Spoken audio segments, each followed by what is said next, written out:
Hey everyone, this video is for showing the OPSUB tools capability to migrate projects and the data from HP to Azure DevOps.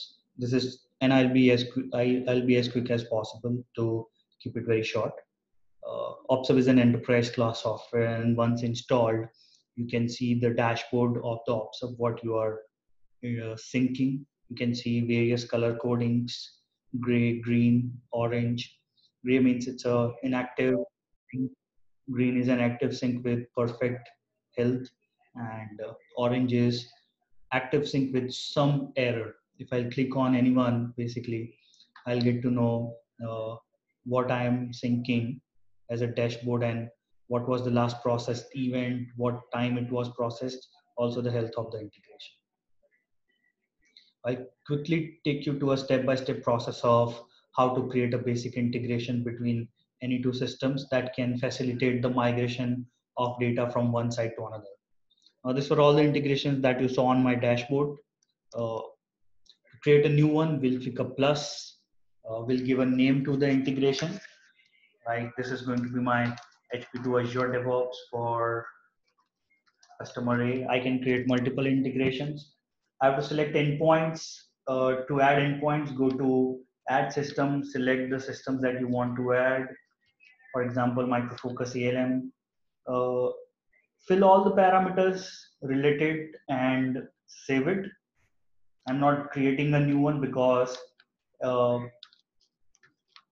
the systems are already created. We can directly select it from the drop down. It will load the projects.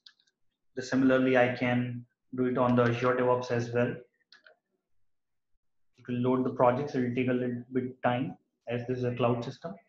Now I can select the project that I wish to migrate. Let's say I want to migrate demo project to project in Azure DevOps, and I want it to be a one-way association. I want the data to be migrated only from HP to Azure DevOps.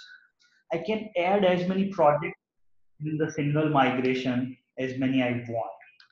So the another set of project that I want to migrate is this one again, and I can select.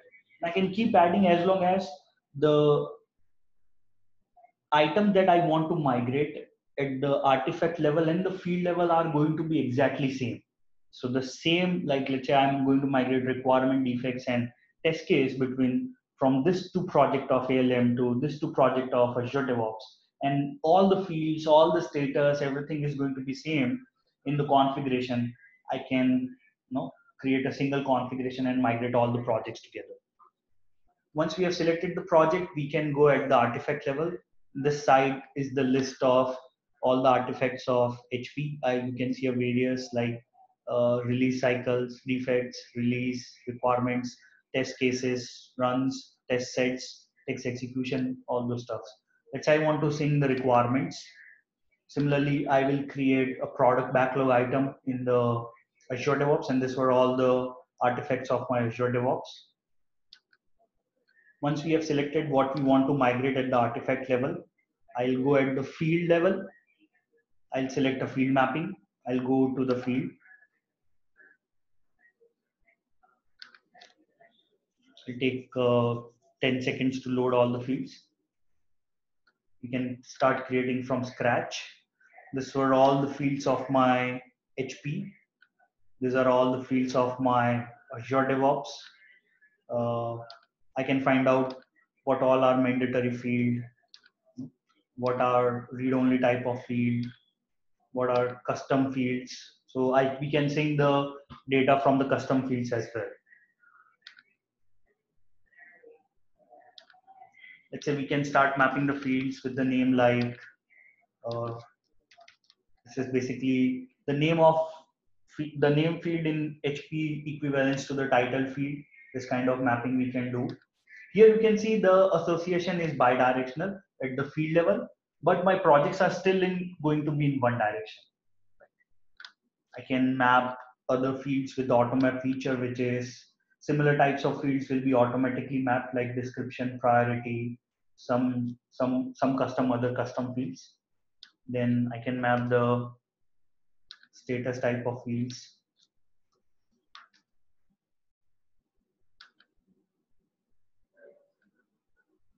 I can do a mapping. And I, I can map user type of field. I can keep mapping the fields I want to, right? And then once the mapping is done, I can sync the comments, I can sync the attachment just by enabling this button. I can trace the relationships in a way where my requirement is linked with test case and defects. So let's say I'm configuring it for requirement. My requirement will be linked with defects. Defects of HP is going to be bug in Azure DevOps. Let's say my requirement will be linked with test. The test in HP will be a test case in Azure DevOps. Then we can configure the type of link. Let's say it's going to be a defect link between requirement and defect, and between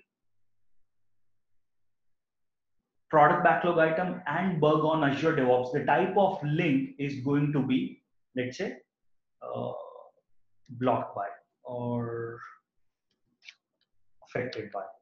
So you can create a type of link in Azure DevOps the way you want, the way business want. I can map it with any link type to create any link type between my bug and requirement. Similarly, I can do my test coverage link, which is kind of a link between my requirement and test cases, which is going to be, let's say, a related, for example. Then I can do some stuff at the field level where I can map the different status across both the sites. Let's say again, I can use equals to button to map similar states. Now I don't have active, closed, and resolved in Azure DevOps, so I can map active with, let's say I have approved state, which is similar, resolved with committed, and closed with done. I can map many to one if I want to. If I have multiple states on one side and I want it to map to a single state on other, for example, I want both resolved is done and closed is also done. I can do this. These are some advanced stuff which is mostly used when you want to do a bidirectional sync. Similarly, I can do it with the priority.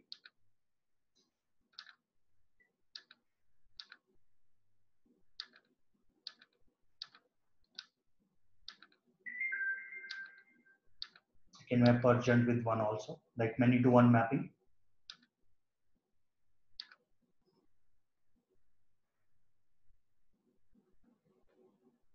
And I can create mapping. I will give some name. Mapping will be stored in the OPSUP database. It has given a warning that some mandatory field is not mapped from the HP type. We can map it and restore the mapping, but right now I'm just moving forward.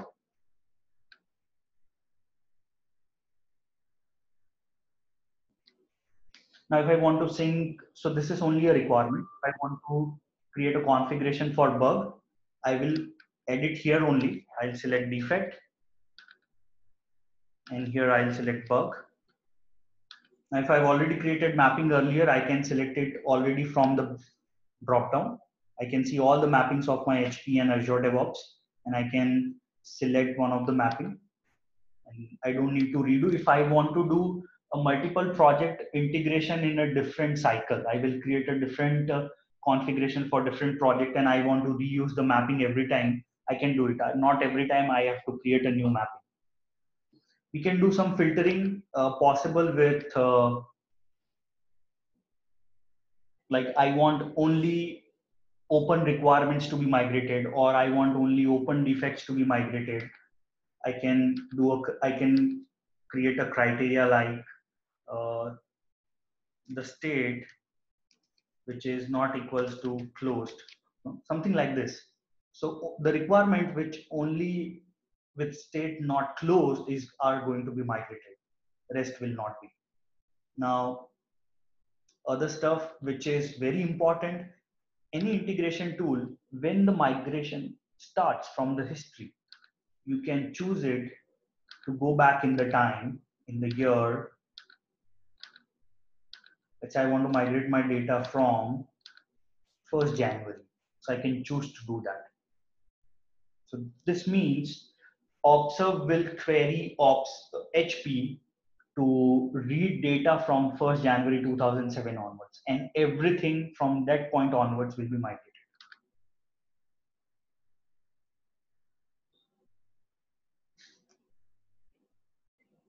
Then we can save the integration and we can activate it. There are various stuff. Clicking on this kind of link, you will get reports what all artifacts has been synced, like what are source, target. I can show you with some other.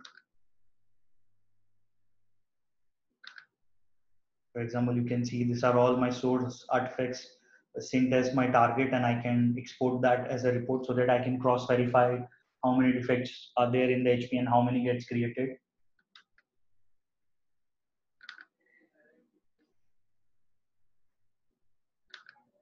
I can do either a history sync or only a current state. By default, it's a history sync. But if I want to do a current state sync, I can do it. So basically, for product requirement, I'm doing a current state, and for the bug, I'm still doing the history.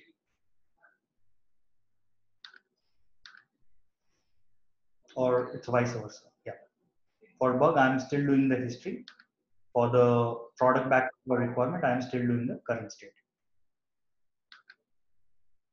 So these are the basic stuff I wanted to show you, and I can show you much more in details if you want. This is what basically OPSEP can do. Couple of advantage I want to go quick on is OPSEP advantage, as you saw on the screen. It gives you a zero downtime migration, means while the migration goes on, it might be for a day or a week or a month, you can work on the HP side as long as the migration is going on. And all the incremental work that you do on your HP, like create a new requirement or update any existing defect or create a new test case, all these things will be automatically detected and migrated by Observe. Means while it takes some time to migrate, you can simply work as is on your source. We can also sync the data. Let's say after 2 weeks a migration is completed, but your team is not ready to move to Azure DevOps.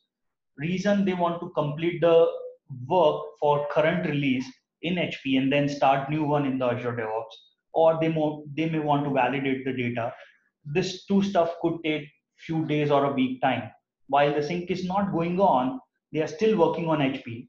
And when they are ready to move to Azure DevOps, you can reactivate the integration from here, like activate and inactivate, and uh, you can sync the data part. Observe will only sync the stuff which have not yet been synced. We have a expertise to handle the model mismatch between HPLM and TFS. Like HP has test run, which caters to test run and results in the Azure DevOps or TFS. This kind of model mismatch we can handle. We can also do a bi-directional sync after a migration completes. Of course, that's going to be a little bit cost, but let's say you have migrated entire data from ALM to Azure DevOps, but you're still not confident enough to start completely move out to Azure DevOps. You can keep both sides in bi-directional sync.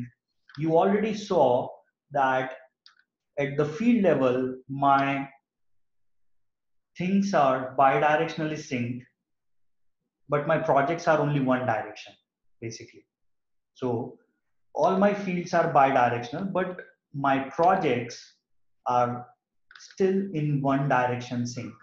Here, I can simply enable the backward direction, and I can work on either side of the system and data can be synced to both sides. This will give you an advantage that to decide your own cutoff time.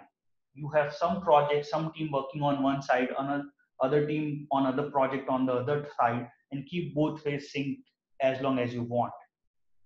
And then cut off the sync once you are ready to move to the Azure DevOps. History sync, as I've said, that we can sync the entire history, not the current state, like all the create changes, everything. So that's all I wanted to show you. on a quick demo. I hope you must have liked it, and thank you very much for your time. Please let me know if you have any question. I'll be happy to help.